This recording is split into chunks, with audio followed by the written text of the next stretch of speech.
Så du leder efter genbrug i København? Secondhand shopping in Copenhagen. Frygt dig, du er kommet til det helt rette sted. Det er nemlig genbrugs højsæson i øjeblikket, med markeder så langt øjet rækker hver eneste weekend. Men hvor i al helvede skal man begynde, når der er 1 million steder at starte? Ikke tænk på det. Her er nogle gode tips og råd til jer, der er lige så skrubforvirret som jeg var i starten.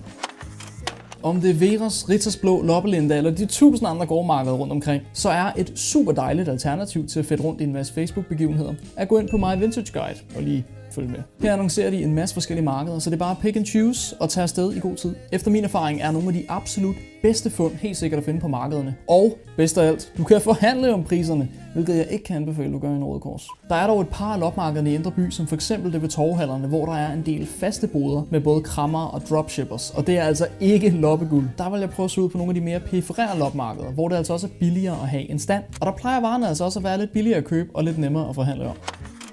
Vi starter selvfølgelig i det gyldne kryds ved Lars Bjørnstræde og Studiestræde, som faktisk efter nærmere omtanke egentlig bare er forgyldt nikkel, fordi det er altså ikke her, du finder de bedste genbrugsfund. I min optik er kendetegnet for god genbrug, når man ikke skal give en arm og et ben for det. Og der vil Studiestræde altså tage din lommepenge og sætte ild til din opsparing. Og jeg ved ikke med jer, men den fede del af genbrug er ikke for mig, når jeg skal tage et kviklån for at betale min naturrevne t-shirt for 90'erne. Ej, for lige at tage med grillen et øjeblik, så er det bare et område, hvor der ligger en masse vintagebutikker og genbrugskæder som Episode, Decades og Prag, som altså lever af at videresælge billigt opkøbte varer til højere priser. Det betyder også, at de har et kæmpe sortiment og en masse eftertragtede varer. Så hvis du bare leder efter noget bestemt og har pengene til det, giv det et kig. Så i stedet for at starte din crawl der, vil jeg måske gøre det fra Søerne og så hen ad Nørrebrogade, på Istedgade eller måske fra Lidkøb ude på Østerbro. Men hvad er det egentlig, der gør de her alternativer bedre for mit vedkommende? Nødhjælpsorganisationer. Nødhjælpsorganisationerne.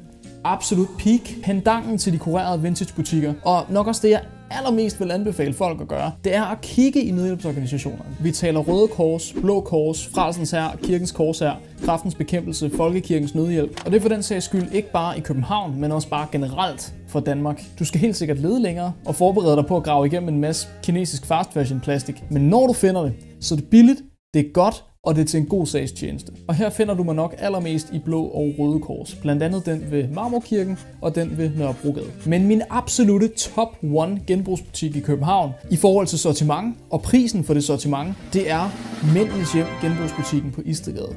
Puha! Og hvis du så stadig ikke har fundet, hvad du leder efter, så kig i loppestandsforretningerne. For eksempel Lopgun, Kirbu eller Lidkøb. Og hvis alt går galt, kan du bare gå på Google eller Apple Maps og bare lige søge på genbrug, vintage eller secondhand. Og så dukker der 2 butikker op, du aldrig vidste eksisterede. Og så vil jeg sådan set bare ønske dig held og lykke, det får man brug for i genbrug. Og der er selvfølgelig masser af andre kravler, du kan tage af Amagerbrogade og Frederiksberg og Nordvest. Så jeg vil da se frem til at læse alle dine gode råd og yndlingsbutikker nede i kommentarsporet.